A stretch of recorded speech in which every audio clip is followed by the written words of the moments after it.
I'm going to tell you 7 things that could save you thousands of gold. Now, this video is designed for new players coming into this game, but I have a feeling some of these points, even the beta testers may not be aware of. Don't forget to like and subscribe to help me reach my goal of 100k subs, and come hang out with me on Twitch. I'm going to be giving away free copies of Diablo 4 during the early access of the game.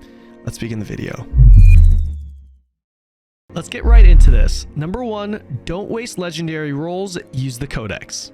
One of the biggest things to look out for in the early game are legendary aspects from gear. You may extract these aspects and apply it to a different piece of gear. If you're fortunate enough to get a drop that contains a specific legendary you are looking for, do not waste it on a low level item, especially if that aspect has a high roll.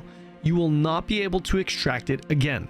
Prioritize using the permanent aspects you unlock from your codex in the early game. The high roll, drop only legendary aspects will be extremely valuable in the end game. Number 2, prioritize amulet and offhands for codex legendaries. In the early game, you'll be replacing your gear relatively often.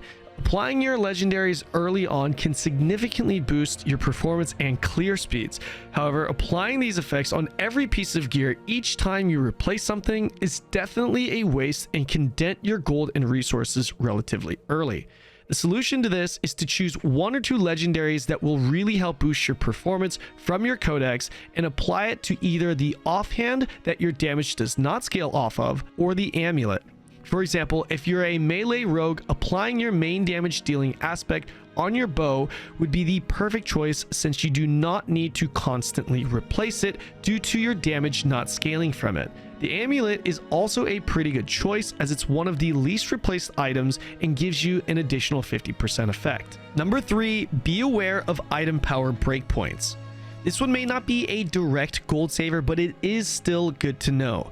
Gear in Diablo 4 has breakpoints when upgrading. If your piece of gear reaches a certain item power threshold, the bonus you get from your affixes are much greater as they enter another bracket.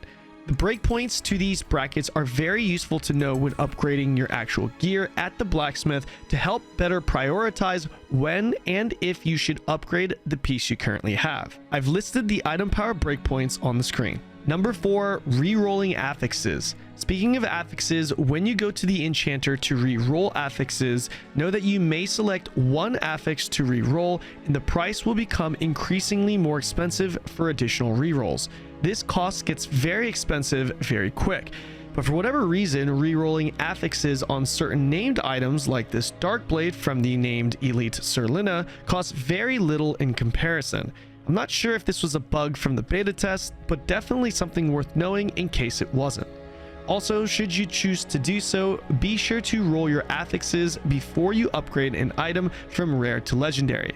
If you apply an aspect to a rare item, then re-roll for the affix, it will cost you additional mats since it's now legendary grade. Number 5, dismantle early, sell later. As a general rule of thumb, in the early stages of leveling, it's better to dismantle your unneeded items for mats. These mats will be used when enchanting your gear. Selling low-level items to the vendor nets very little gold, but as you level up, the price goes up as well. Eventually, vendoring items will be an excellent source of gold, and you'll end up dismantling or selling depending on what you need at that moment. Number 6, rares have value. This certainly does not get talked about enough in my opinion, but rares will have incredible value, and remember, they're tradable. Not only is gold tradable, but rares are as well, and considering Diablo 4 places a lot of value in rare grade items, some of these pieces will be worth a lot of gold in the player market.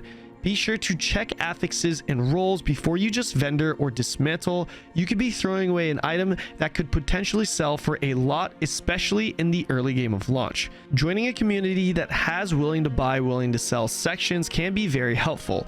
I'd recommend either joining our own Discord community or the official Diablo 4 Discord. Number 7, don't vendor legendaries, check the aspect value first. Let me preface my final gold tip here by saying that this could definitely be patched in the live version of the game.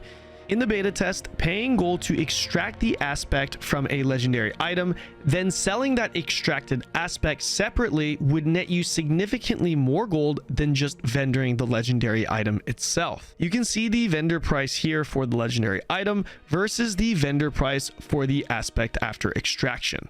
And that'll do it. Let me know what you guys thought in the comments section below. Don't forget to like and subscribe, and I'll see you in the next video.